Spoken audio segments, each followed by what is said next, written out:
Hey everybody, Don Georgievich here, Job Interview Tools. Have you ever gone on a job interview where you felt like you gave all the right answers, you felt like you did really well, but you didn't get the job? I know, me too. It happens a lot to a lot of people. Let me tell you what happened. You didn't tell the hiring manager what they wanted to hear. It's the single biggest reason. You see, they have their own hiring guide that tells them what to look for in your answers, specific content of what to look for in your answers. And if you don't meet that, if you don't meet their guidelines, you're out. It's as simple as that.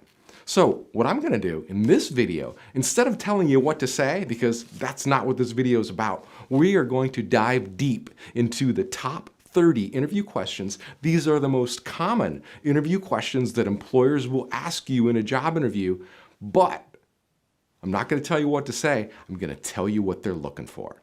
I'm going to tell you what a hiring manager or a recruiter or an employer is looking for in your answer. And then all you have to do is take that information and craft your own responses based on your experience, and you'll have a totally natural, genuine answer that will just wow any employer.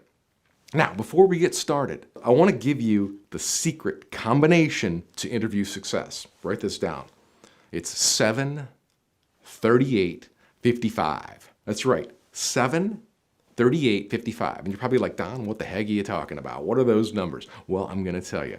Those are the 3 elements of communicating in a job interview. You see, most people don't realize this, but your body is doing most of the communicating. That's right, your body, your posture is doing 55% of the communicating in a job interview. 38% is related to voice and tone. So if you've got a monotone voice like this, you're getting a 0 there on the 38%. But if you beef up that voice and you talk real strong and you enunciate your words, then you're delivering at a much higher level.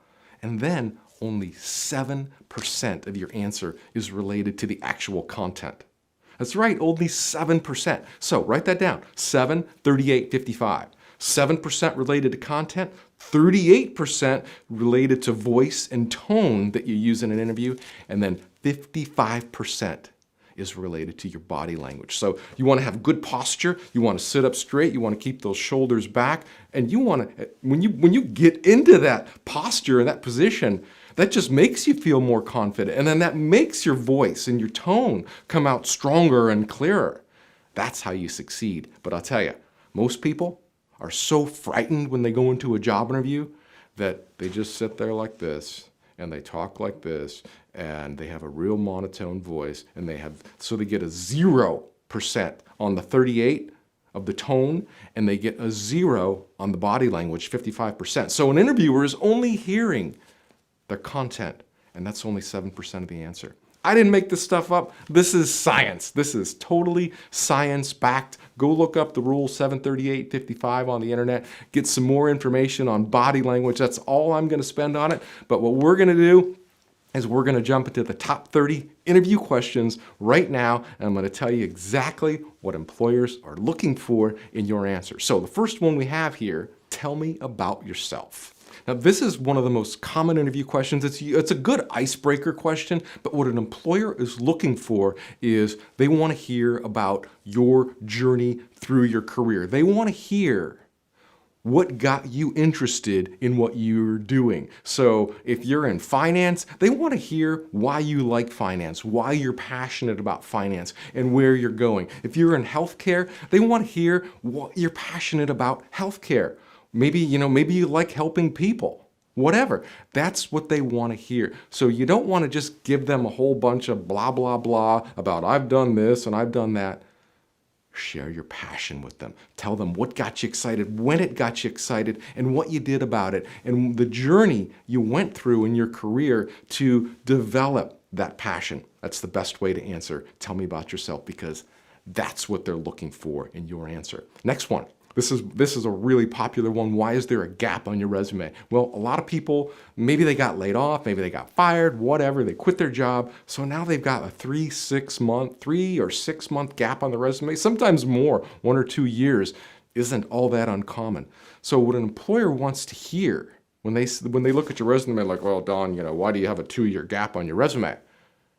Let me tell you what they want to hear.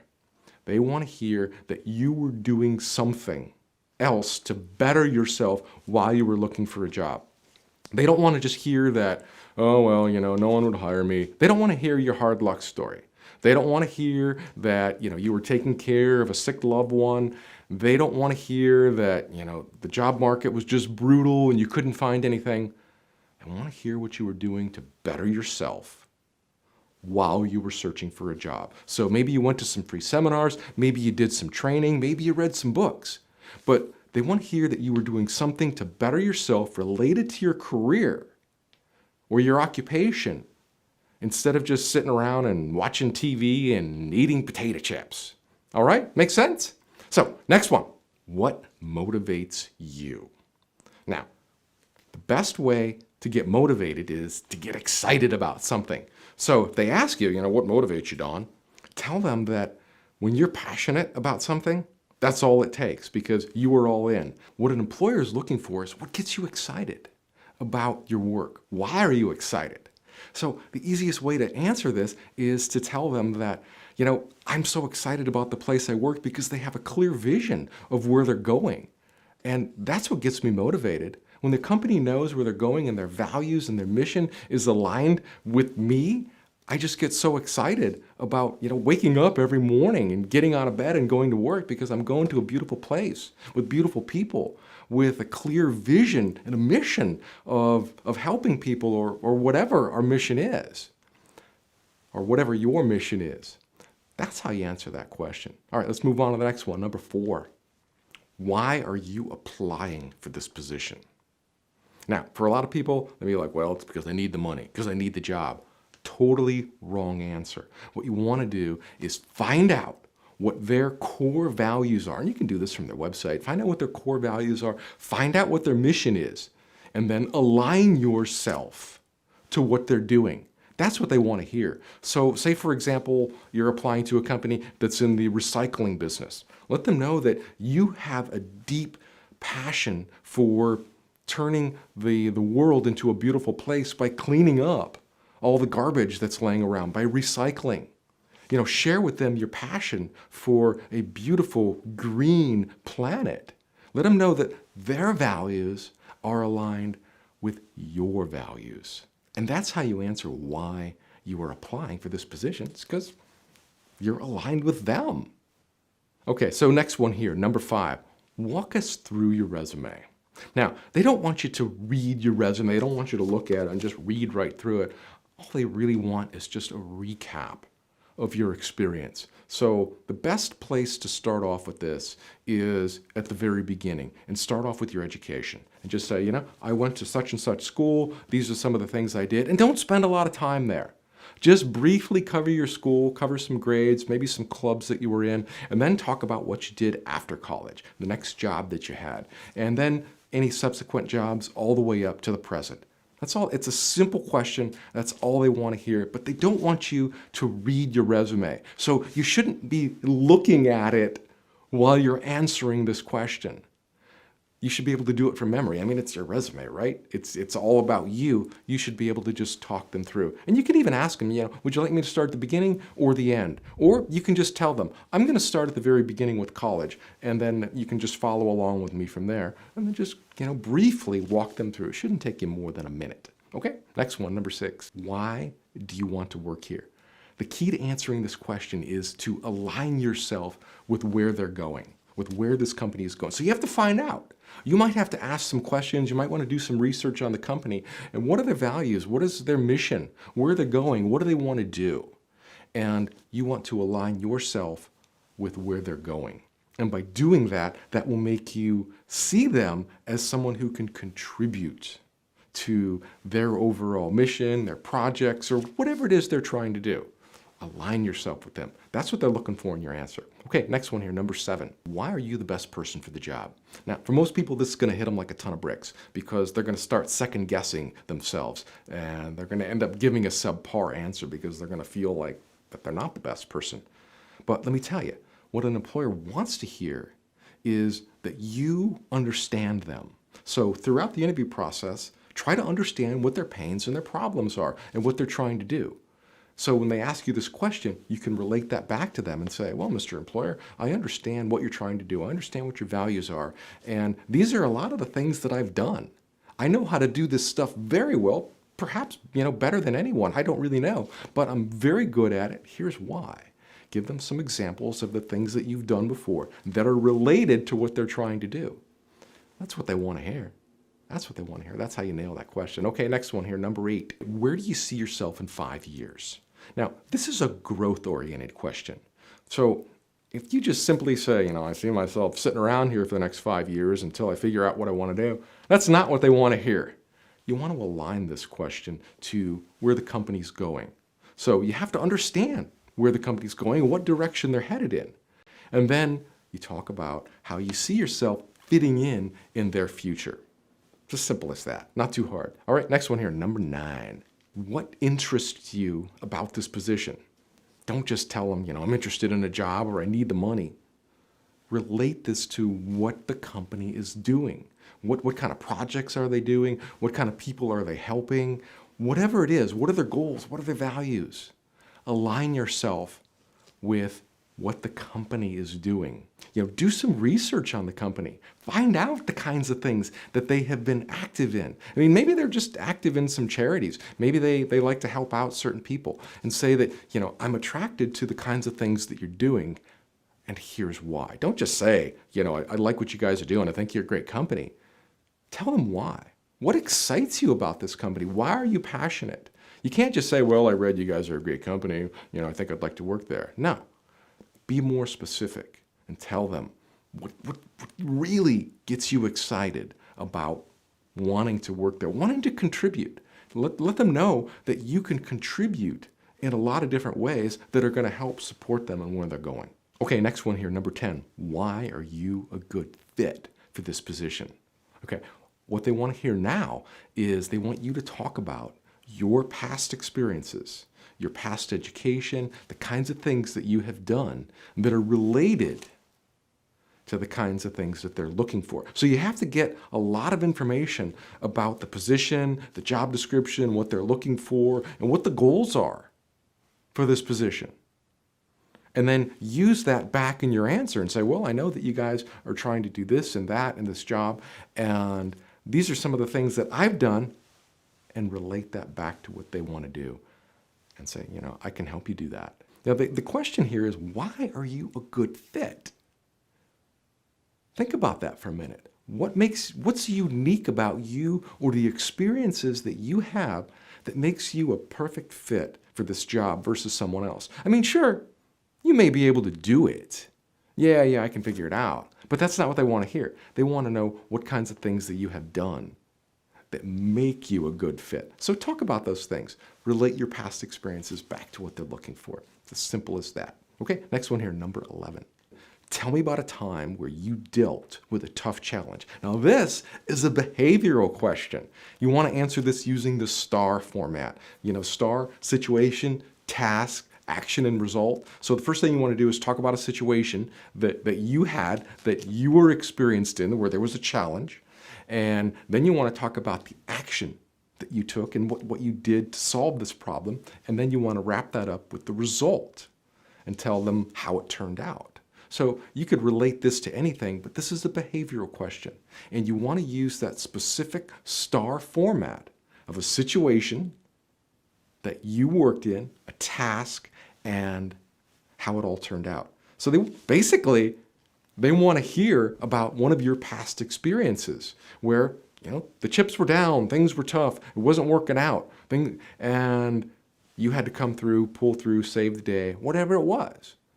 That's how you answer that question. Don't just tell them how you would deal with a tough question or a tough challenge, but tell them how you have dealt with one. That's what they want to hear. Next one here, number 12. Why should we hire you? I guarantee you're probably going to get asked this question, but it'll most likely come near the end of the interview, after they've had a chance to build up some rapport, and they're actually thinking that, you might be okay. So why should we hire you? Now, this is your chance to sell yourself, but you have to understand what they're looking for. You have to understand all the pains and the problems that they're experiencing and where they want to grow or what the mission is. And then you want to relate that back to them. You want to relate back why you feel you are a good fit for them and why you're going to help them. How are you going to help them grow? I mean, that's really what the question is. Why should we hire you? I mean, anyone can do the job, maybe. Why couldn't you do it better? So why should we pick you over these 5 other people? Well, you don't know what those other 5 people can do. So you need to worry about you and what you can do and what makes you unique.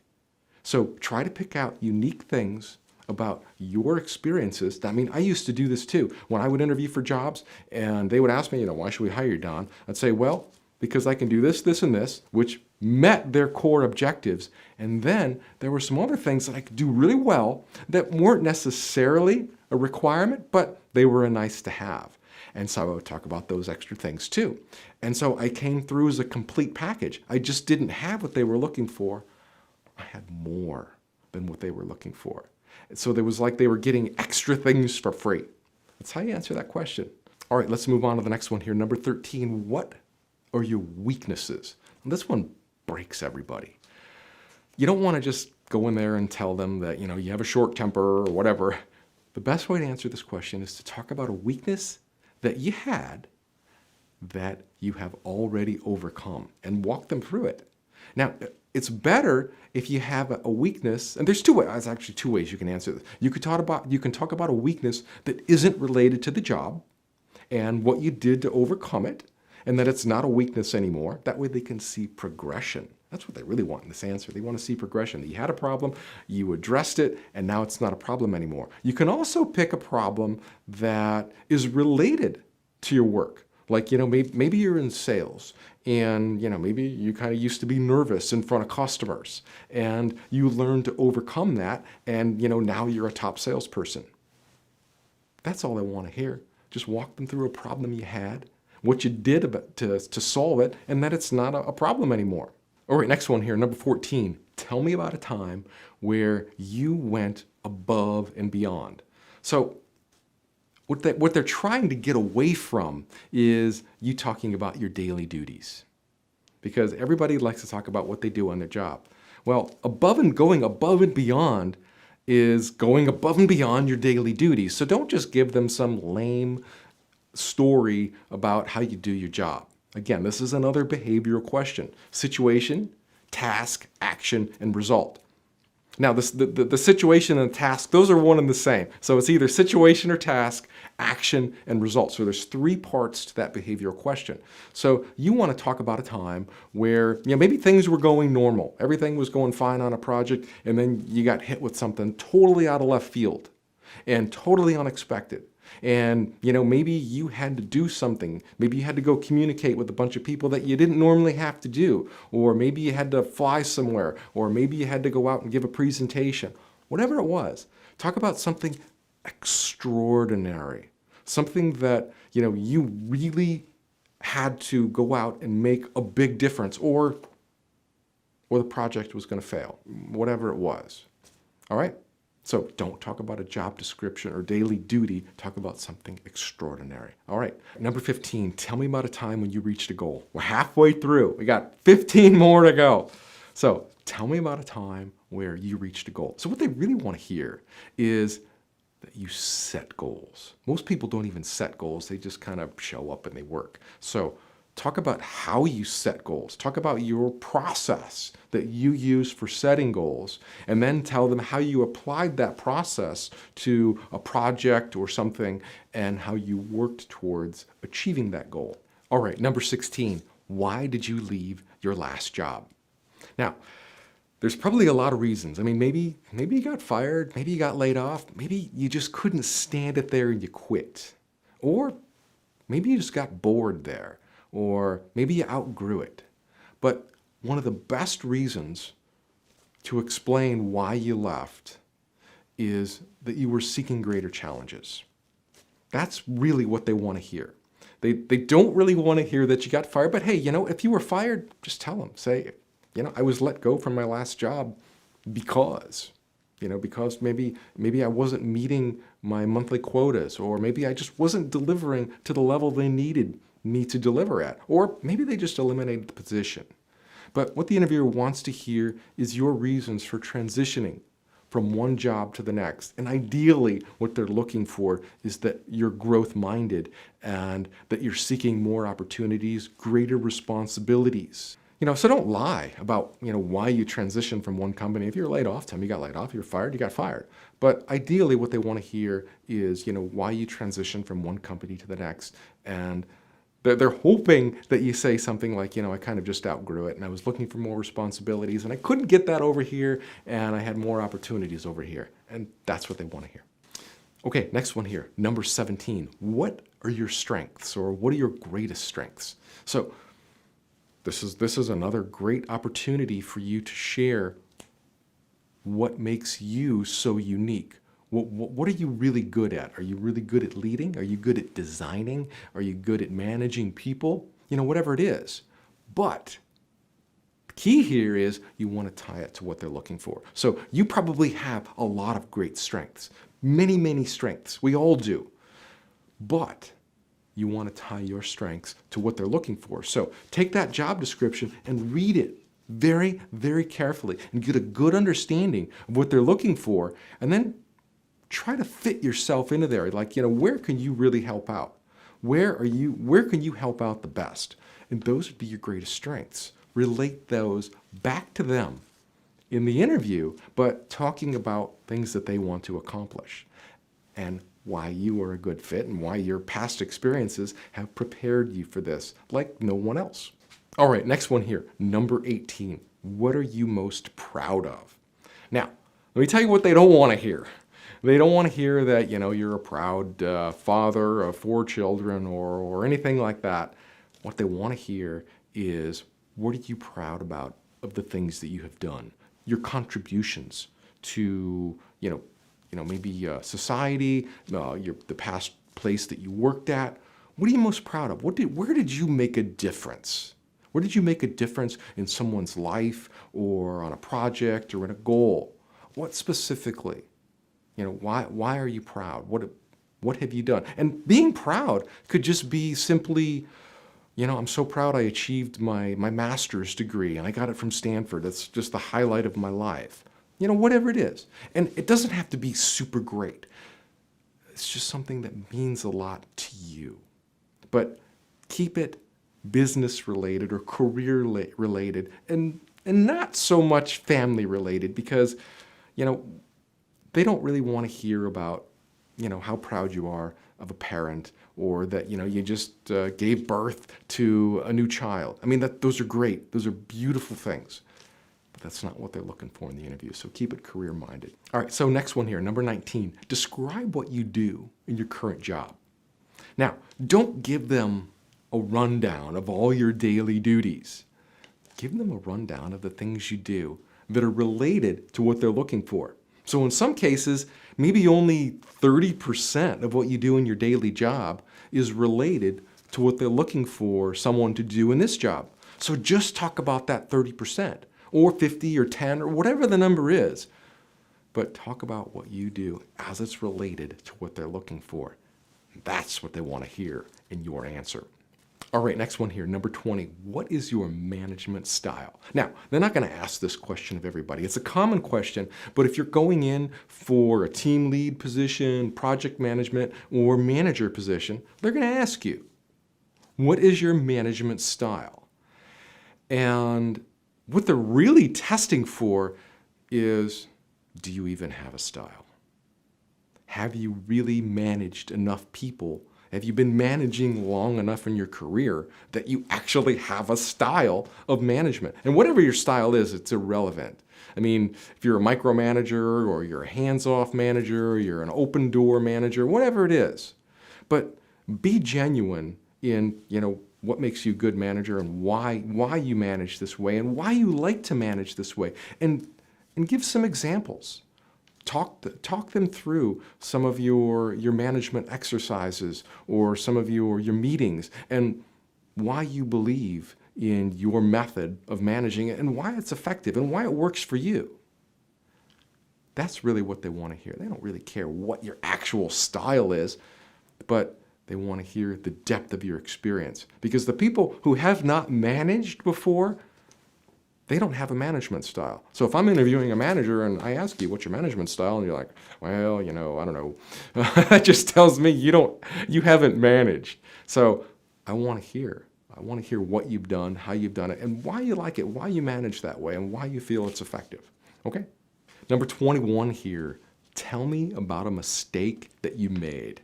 Now, they don't want to hear about a mistake that you made at home. You want to keep this career related, and you don't want to tell them that, you accidentally put black toner in where the blue toner went in the copy machine. Give them something to chew on. Give them a mistake where you made that you wish you wouldn't have, but you screwed up, and then what you did to solve it. What did you do to recover from that mistake? Because people are going to make mistakes. We all make mistakes. I make mistakes. But how well do you recover from your mistakes? Do you just make mistakes and dump them on other people's lap? Or do you take care of the problem? That's what they want to hear. So walk them through a time where you screwed up and the heat was on, there's pressure, and then walk them through what you did to recover from your mistake and that everything was okay. But again, that's a behavioral question.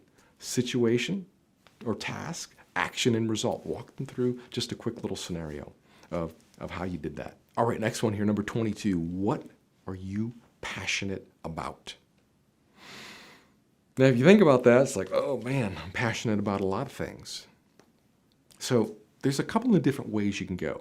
I like to align my answer with the company's values, their goals, their mission, whatever it is. And I like my passion to be consistent with what theirs. I mean, I might be passionate about other things too, and that's okay. But I should also be passionate about this company and what they're trying to do. And what this is doing is this is weeding out people. This is a question to weed out candidates who aren't aligned with their company culture. For example, let's say you're interviewing for a company, that makes and sells pet supplies. If you're not passionate about animals and kitty cats and bunnies and dogs, then you're not aligned with this company's values, and they're not going to be interested in you. But if you go in there and, to a company that makes pet supplies and stuff and say, I just love animals. I have lots of animals. I have lots of kitty cats and dogs, and I just love animals. Now you're aligning yourself with their culture. That's what they're looking for. Because when you're passionate about what they do, you're fundamentally aligned with the core values, and that's the kind of person they're looking for in this job. Makes sense, right? That's pretty easy. All right, next one here, number 23. What do you know about our company? You better know something.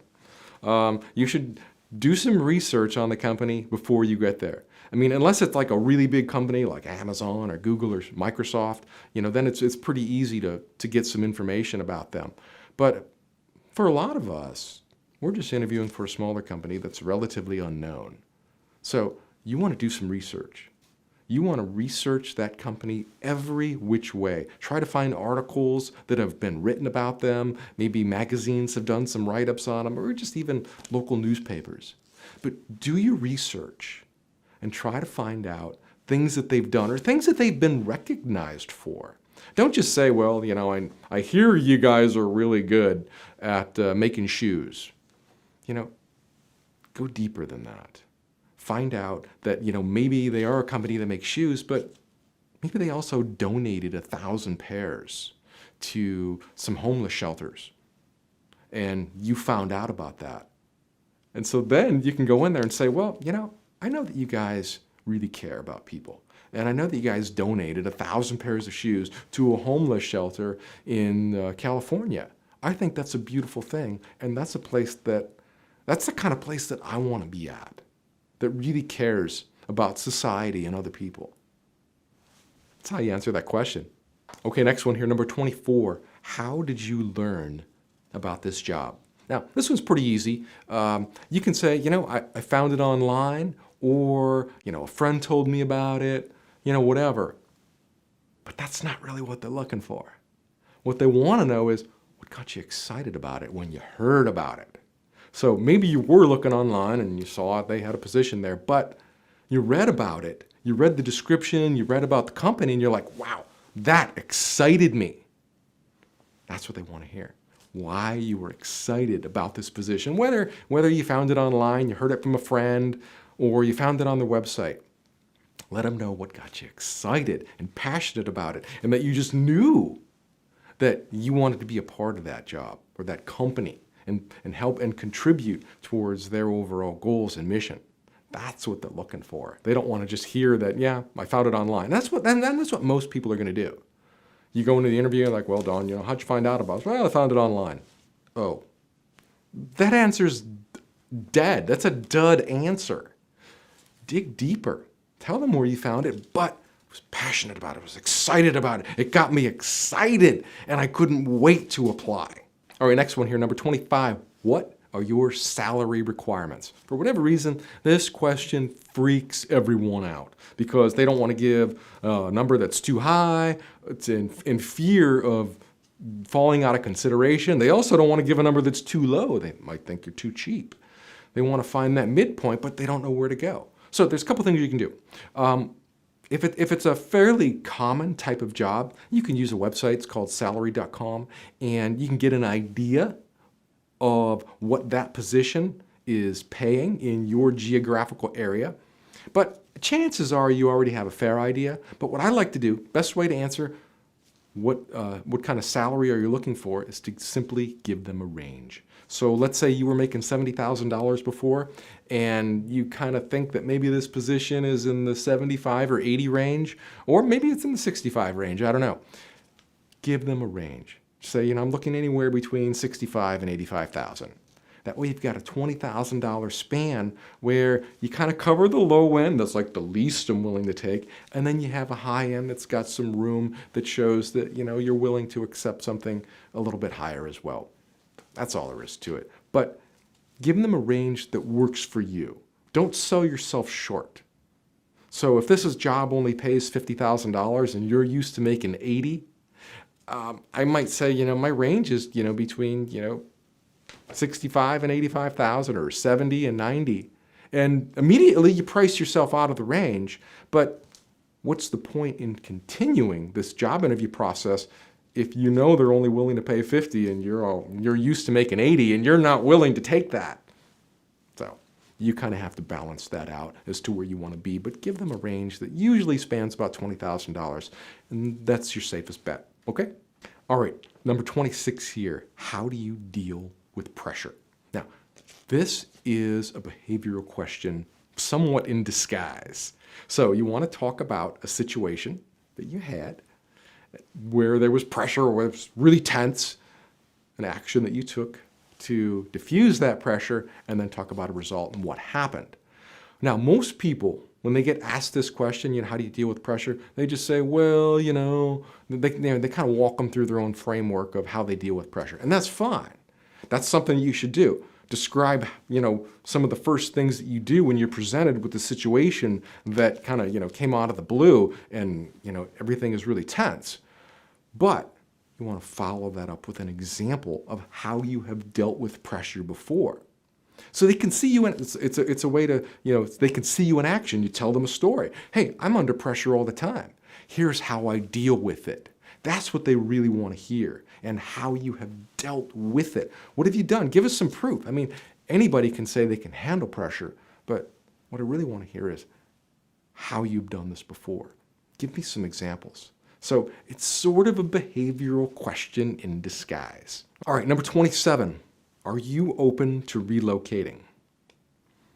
This one's up to you, but what they're really fishing for is, are you willing to move if we hire you? Now, if you're like dead set against it, let's say, you live in Cleveland, Ohio, like I do, and if someone asked me, are you interested in relocating?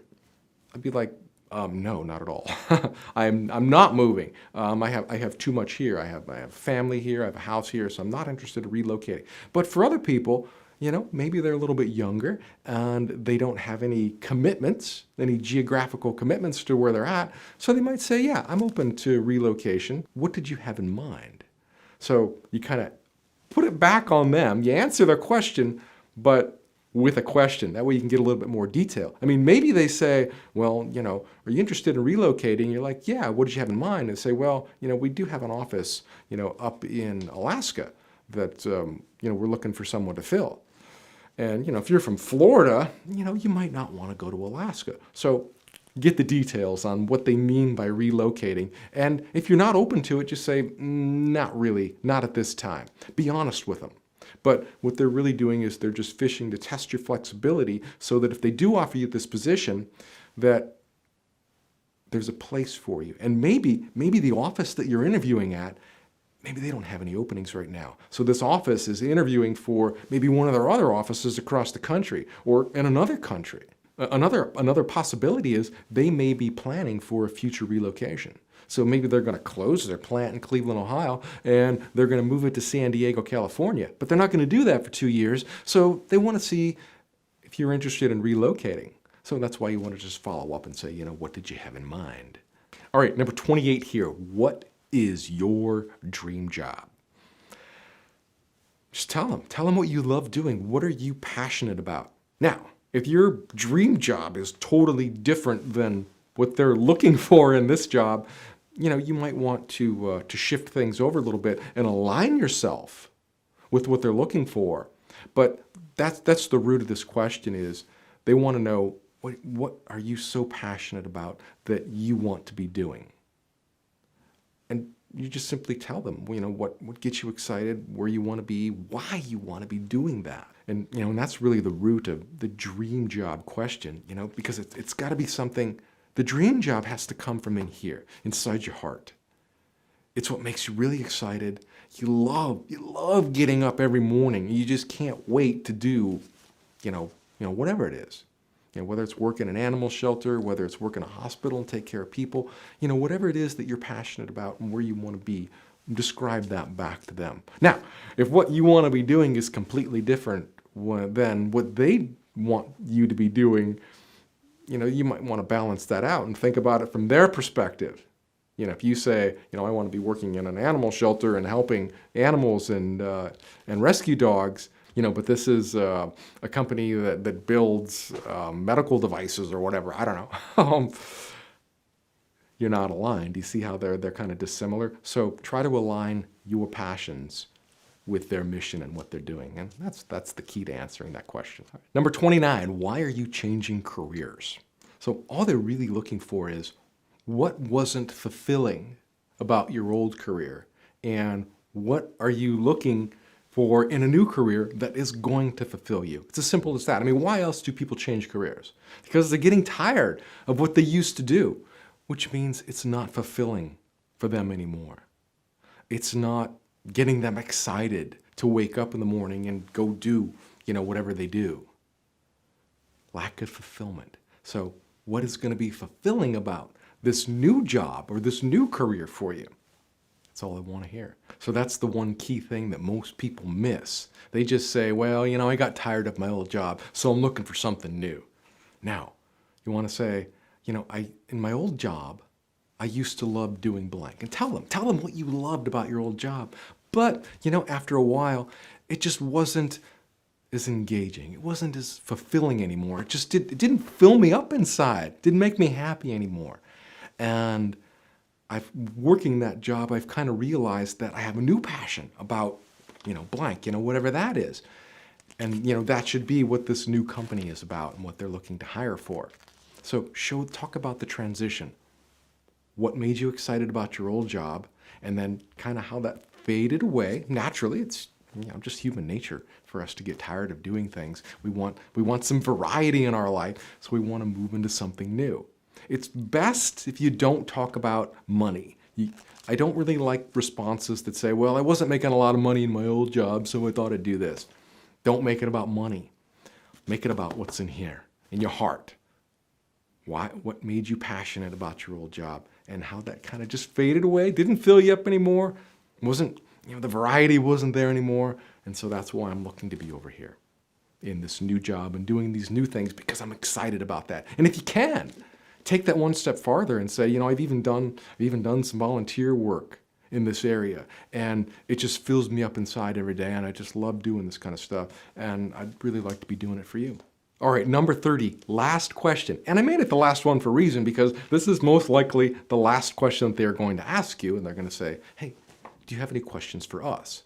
And that's your opportunity to find out more about, what the next steps are, where they're going, or whatever is important for you.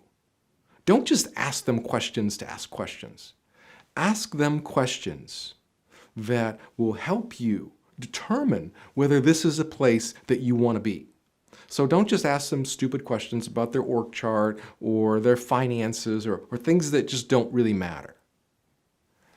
Ask them questions that are going to help you make a decision about whether you want to work there. And that could be salary, that could be position, that could be training, that could be anything. That could be a certain project, it could be a certain location, whatever is important to you. But some good common questions to ask are, one of my favorite ones is, what is the next step? Like, where do we go from here? It's like, I'm excited about this job, so what are the next steps? Are you going to have second interviews? When can I expect to hear back from you? Stuff like that. Number 2, what would you expect me to accomplish in the next 6 months? Now, this is a great question because it forces the interviewer to visualize you in the role. So they have to think, well, if he was working here for 6 months, what would we want him to do? It forces them to put you in the role, visualizes you, and hopefully they come back with a response and say, well, this is kind of what we see. Now, if they come back with anything else, that means they have some concerns or objections about you. So then that's your opportunity to keep selling yourself because they're not sold on you right now. If they can't visualize you in the role in 6 months, they're not sold on you. Keep that in mind. Number 3, how long does your hiring process take? So this is just a way to gauge them on where they're at. Is this going to take a week, 3 weeks, a month? And some companies do. Some companies will take 2 months. You might be the first candidate. And, and they might say, well, we're going to bring you back for 3 or 4 more interviews if we decide that we want to pursue you. So it's a fair question, and you can ask it a lot of different ways. You don't have to ask it just like this, but only ask it if it's important to you and they haven't already revealed to you what your hiring process is. So that's one of the key things with any of these follow-up questions. Don't ask questions where they've already indirectly answered them throughout the conversation of the interview. All right, next one here. What is the key to succeeding in this role? It's a great question. You're basically saying, how can I be successful in this job? And they should just flat out tell you. But it's a question that they want to hear because it shows that you are interested in being successful there. You are interested in helping them grow. You are interested in helping them achieve their goals. That's what they want to hear. That's what they want to hear. All right, and the last one here, what would the day-to-day routine be like? Now, they may have already told you this. I don't know. But it's a fair question to ask just to get an idea of, what they want. Now, I asked this question before. When I went on a job interview, I asked what the day-to-day routine was. And they said, well, we normally work about 10 to 11-hour days. I said, really?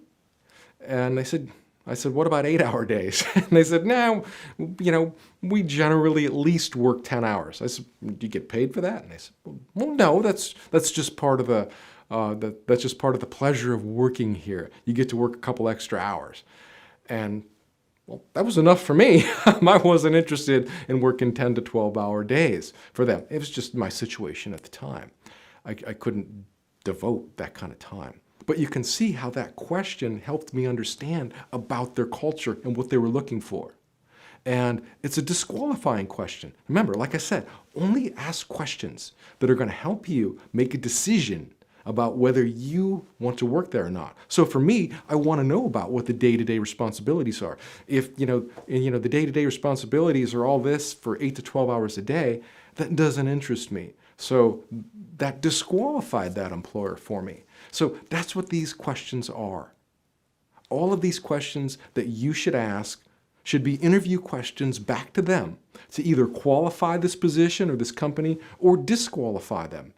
And if you're just getting a whole bunch of, no's, or whatever, that are negatives for you, then you pretty much say, this is not a place that I want to be.